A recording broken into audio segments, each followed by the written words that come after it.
Hey everyone, welcome back to Crypto Cash. Thank you so much again for joining me here. Hope you're having a great day. We're taking a quick look at our crypto market overview, specifically an ETF net outflow, which we haven't seen in over a week. Furthermore as well, CME gaps forming over the weekend here and some important dominance related issues we want to address, and obviously a comparative analysis. So be sure to stick around. We've got some important stuff here today. Let's take a look. All right, folks, before we jump into the charts, I want to start with a little bit of fun stuff here.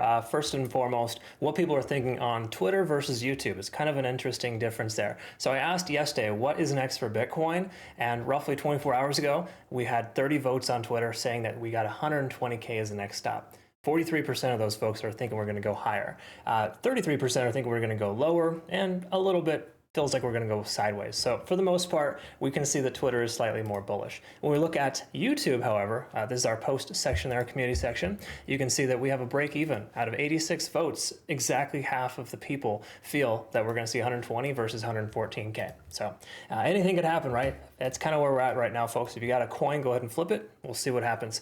But for the most part, we're going to look at some important things that kind of are telling me that we're going to go in a specific direction. So let's go ahead and talk about that. First of all, to look at the big picture, obviously we know that we are in a slightly descending trend over the last couple of days, but as we can see here, top traders so far in the last 48 hours are still taking longs. So we see more bias towards the upside. We can also recognize that the bid-ask ratio is higher, so there's more bids than asks. Essentially, people are trying to buy more than trying to sell. So that's generally a good sign. When we look at open interest, once more, 115 to 116 is that lower area of support if we continue a bit lower, but we do have resistance obviously at 120. So 116, 120, those are kind of the two numbers to remember based on the simple fact that we could very well see the price hit one of those two ranges here very, very soon. Liquidation short delta is higher though. There's 10 billion more people taking shorts than longs. Correction, that's actually not more people, but that's how much more in value there is in the market currently in one direction. So more people are shorting. That's an easy way to understand that.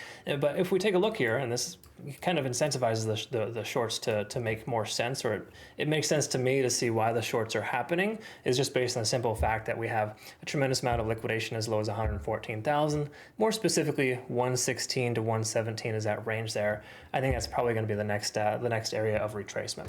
So that tells me a lot. We also have a kind of a dynamic shift here, where we can see that we are only at 44% for open interest versus 87% for true retail longs. Generally speaking, when open interest is lower than retail longs, it shows weakness in the market and there's more likelihood or propensity for the price to pull back. Jumping over here to our crypto market overview, just to kind of give you some perspective, we had an ETF outflow on the 14th. That was roughly 2 trading days ago. Of course, there's always a lag here, but generally speaking, that was the day that we saw the price action pull back for Bitcoin. Now, once more, there was a fundamental catalyst there with PPI coming in pretty poor. That definitely didn't help. And obviously, we had the Trump summit yesterday too with Putin as well. So a lot of little things are kind of happening in the world to shift the dynamic. But the key takeaway here is the last time we saw this kind of correction where we had a negative ETF outflow, the price action for Bitcoin pulled back pretty hard for 2 or 3 days and then bounced as well. So basically, the easy way to understand it is on the 10th. Let's just touch on this really quick. This is where we saw that divergence there. That's where we had a negative ETF outflow, right, for about 2, almost 3 full trading days. If we look at this here so far, we have almost 3 full trading days. So my speculation is we're going to probably see a slight relief rally later today or sometime tomorrow for that typical weekend pump. It would make sense for that to happen just based on just how, this is like the calm before the storm, or just, things are starting to relax a little bit. So people are starting to buy more. That's kind of the concept. Okay. So anyways, those are some thoughts there on Bitcoin. So that's kind of the overview, pretty quick and easy. There's not much in the way of significant divergences outside of the fact that we're mostly bullish on the daily time frame outside of some some momentous indicators, and the momentum is slowing. These oscillators are not super significant or super strong. So I think it's still too early to presume we're going to go too much lower. But once more, we're respecting our descending trend here so far, but we're hanging out below moving averages. We're under our point of control. So there's a good handful of reasons as to why we're still more slightly statistically favorable to go down too, right? So it depends on what you look at. The charts tell us we're going to go down a little bit further, where the backend data tells us we're reaching potentially somewhat of a support based on previous trends. So you tell me, what do you think is going to happen? Why don't you comment below, let me know. And if you interacted with that poll, thank you again so much for doing so. It's always nice to kind of get your feedback, so to speak. Okay, so let's take a look here at Ethereum, kind of move on, see where we're at. And just to quickly note, excuse me, Ethereum's reaching its support level. Basically, its previous high retested as a new low. Now, this is not looking great how we keep retesting that as a support. I think we're more likely to break down based on that, but there's a lot of open interest at 4370, roughly 4400. So we see a lot of support in that range. Now, I mentioned yesterday, if you're going to be taking along with this coin, be very careful, because closing below that range would indicate further downside. There's a lot of significant amount of liquidation, down as low as, what is it, about 4,100? Yeah, 41 to 4,200 is that heavy concentration. And the short delta is still high right now. So we're at about 10.5 billion for liquidation short delta. These are not really favorable signs, okay? So we want to be very careful with that. So the overall sentiment here is that we're not in really great shape, but we're also kind of in good shape too, depending on how you look at it, all right? So that's kind of what we're looking at there. Let's go ahead and just adjust this guy here. And then what I want to look at first of all is the daily time frame here for Ethereum, and recognize that, you know, the daily time frame is going to be super bullish. There's nothing here that's really telling us that we're super, like, we're absolutely going to turn around, we're going to pull back harder, but we're starting to lose specific areas here. We're now under our moving average, and while the money flow index is still high, and that's a very good metric, it's a 24-hour lag, so it's hard to really identify the MFI on the daily, how much further down we're going to go. We want to look at that on the 4-hour, and if we see here, we're still sub 30 there on the MFI, and the RSI is lost 50. So generally speaking, these are bearish type of divergences, and when Ethereum stays below 50 on the RSI, it usually stays there for a few days. So my speculation is we're going to go ahead and go down a little bit lower. Like last time we dropped under 50 on the RSI, was right here. We saw a bit more of a correction. So to me, the 4,000 to 4,100, sorry, 4,100 to 4,300 range, that seems like a distinct probability here. At the very least, some kind of candle wick down and then a rip back up. So this does feel like like we're going to continue a bit lower. I think once more, just a slightly larger favorability of further downside based on the backend data and also some lower time frame divergences. So that's kind of where we're at for ETH. Solana is barely holding its key level support here. So let's talk about Solana next and kind of see where we're at. Let's go ahead and double check this as well with open interest. We can recognize 177 and 185. We talked about this for a long time. That's the heaviest concentration of open interest. That's why you see a green box on the chart that signifies support. So, you know, shorting into a support level, maybe not the best call. We have a short position open from 195. We've already secured some profits on that though, and that that trade is essentially, you know, you want to adjust your stop loss into profit as you continue into profit, right? So hypothetically at this point, you know, we would have secured majority of profit on that. That's the recommendation. But if we do take a look here at liquidation short delta, we can see 2 billion is that amount. That's kind of a lot for this coin, at least for a weekend or leading into a weekend. So my speculation is that we will see a bit further of a downside just based on these numbers here, specifically that 180, that low 180 range here, having a lot of liquidation. So there's just too many longs, I feel, buying this dip. Just to buy the dip. And again, it's a good support level. 185 is solid support. It's holding pretty strong so far. But the more you retest something, the more likely it is to break. And at this point here, with this ascending trend just barely holding, and it's a weekend with low volume, I don't really trust that too much. So I would recommend maybe steering clear of this coin for the moment. If you're in a short, you know, you took that short with our community, I would say continue to hold it open. I think that the likelihood of slightly further downside makes more sense.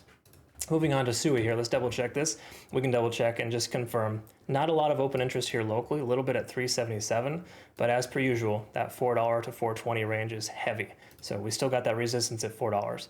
We can also see here, liquidation short delta is high, 500 million. And if we look at the volume here, or basically just the heat map in liquidation, we can see 350 to 360 is the likely next area there. So that's why we have a take profit target on our short position here for this coin at roughly 361. It came within like about a half a cent range. We almost triggered our take profit, but I think we're still going to see the price continue lower. We're still establishing lower highs and lower lows.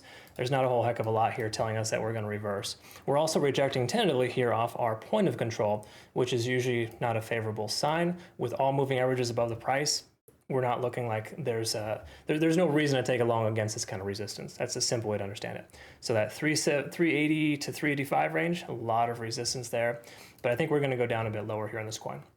Just kind of feeling like that. We're starting to see some weakness. Let's go ahead and move on to XRP, kind of see what's going on here as well. And recognizing the back end here for XRP, ton of open interest above the price.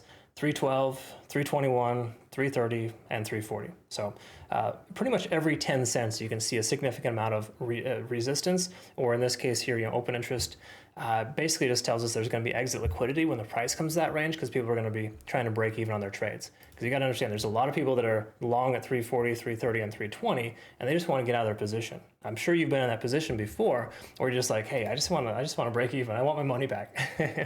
That's what's happening with people's minds right now. As the price continues higher, their selling pressure goes up.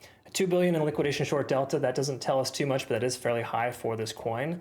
And if we do recognize here, there's liquidation of both above and below, but my money's on $2.90 to $3 being hit next based on that, not just that amount of liquidation, but also the divergences we're seeing were below all moving averages.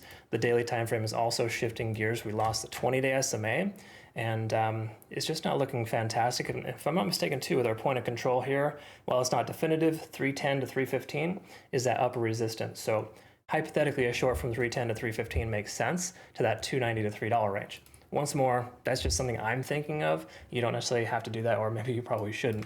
But at this point here, it's a weekend. Folks, anything can happen. Keep your trades to a minimum if you can leading into a weekend, just because it's so difficult to gauge. The last thing we want to touch on here, normally I finish the analysis here, but I did kind of skip going through these forming gaps here. So just to clarify, CME Futures, we have a gap forming at 117,600 for Bitcoin, a CME gap forming at 44.50 for Ethereum, and the same thing as well at 185 for Solana. And if you're not familiar, CME gaps occur. They typically get filled. We have a previous gap open as well for Ethereum too, so that does indicate further downside potential. And if we do take a look at Bitcoin as well, the new gap's forming right where the price action's at right now. So if we open and close at the same level, there's no incentive for the price to go in either direction. But if you look at this here, the coin with a target on its back is Ethereum. So Ethereum is more likely to get hit here soon to fill those gaps, not just over the weekend, but maybe early next week, especially if Bitcoin continues to diverge. So we're going to pay attention to that as well. That's pretty much all we got here for today. Thank you so much again for being a phenomenal part of my life. Don't forget to like, comment below, and obviously make sure to check us out at BitUnix too, folks. Link down below, cryptocash.tech as well if you want to become a better trader. These guys are phenomenal though. No KYC or VPN required. Be sure to check them out. They got a new first trading reward bonus as well. I look forward to working with you. Have a good rest of your day. We'll see you again soon. Take care.